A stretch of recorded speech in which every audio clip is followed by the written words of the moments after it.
सनातन संस्कृति में, सनातन परंपरा में, वैष्णव धर्म में नाम जप की महिमा का बहुत ही वर्णन किया गया है। सभी संतों ने, सभी शास्त्रों ने नाम जपने की महिमा को बताया है।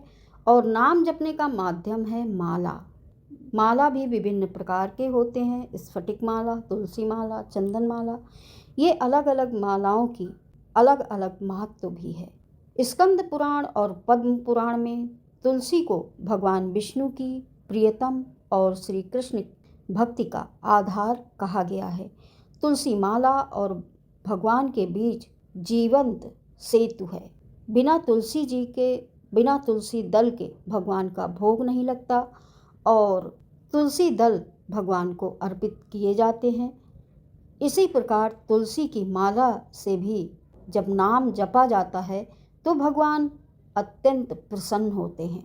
तुलसी माला को धारण करने से मन की चंचलता दूर होती है, हृदय पवित्र बनता है, आत्मा सात्विकता की ओर अपनी यात्रा करने लगती है। तुलसी माला को दिव्य कवच भी माना जाता है जो नकारात्मक ऊर्जाओं से रक्षा करती है।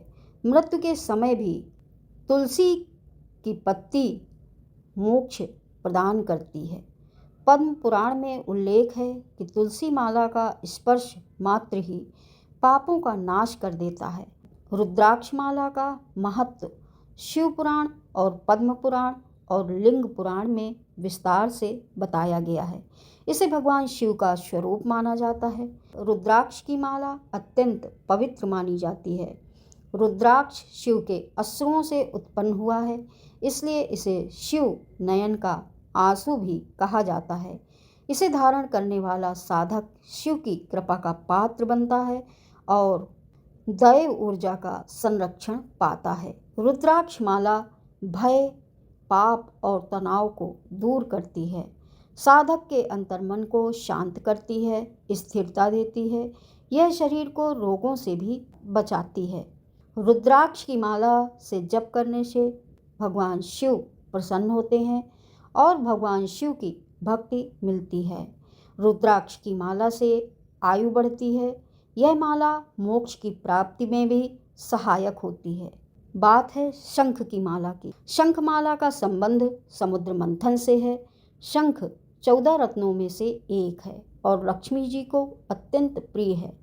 इससे बनी माला को धन, वैभव और समृद्धि का प्रतीक कहा गया है। यह विशेष रूप से लक्ष्मी और विष्णु की आराधना में उपयोगी मानी जाती है। इस माला को धारण करने से मन पवित्र होता है, मंगल और सकारात्मक ऊर्जा का वास होता है। यह दरिद्रता और दुर्भाग्य को नष्ट कर सौभाग्य और संपन्नता का आशीर्वाद देती है।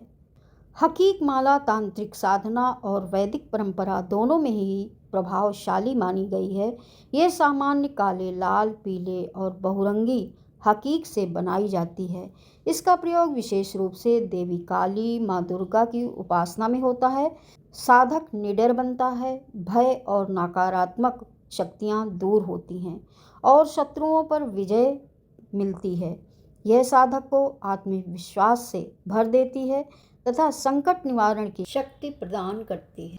मूंगा की माला देवी की उपासना और ग्रह शक्ति साधना दोनों में महत्वपूर्ण है।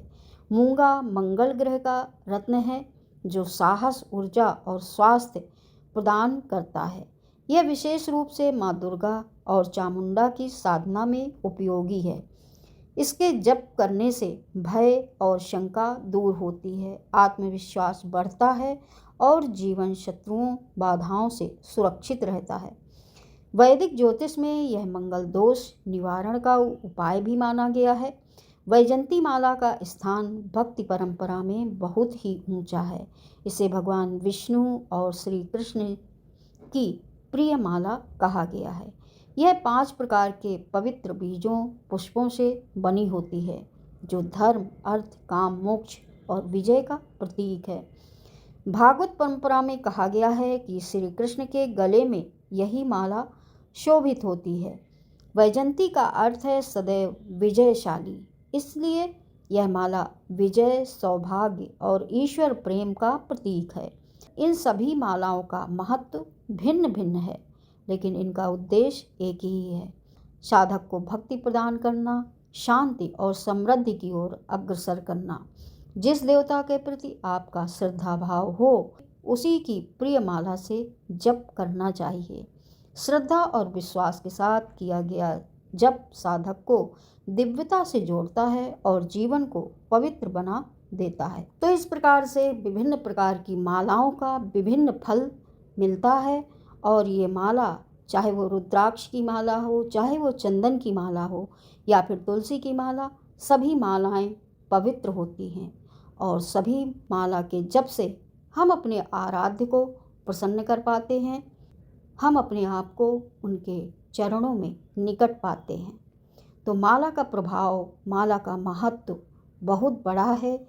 हमारे सनातन संस्कृति में, हमारे जीवन में माला धारण करने का प्रभाव है, आराध्य का नाम जप करने का प्रभाव है।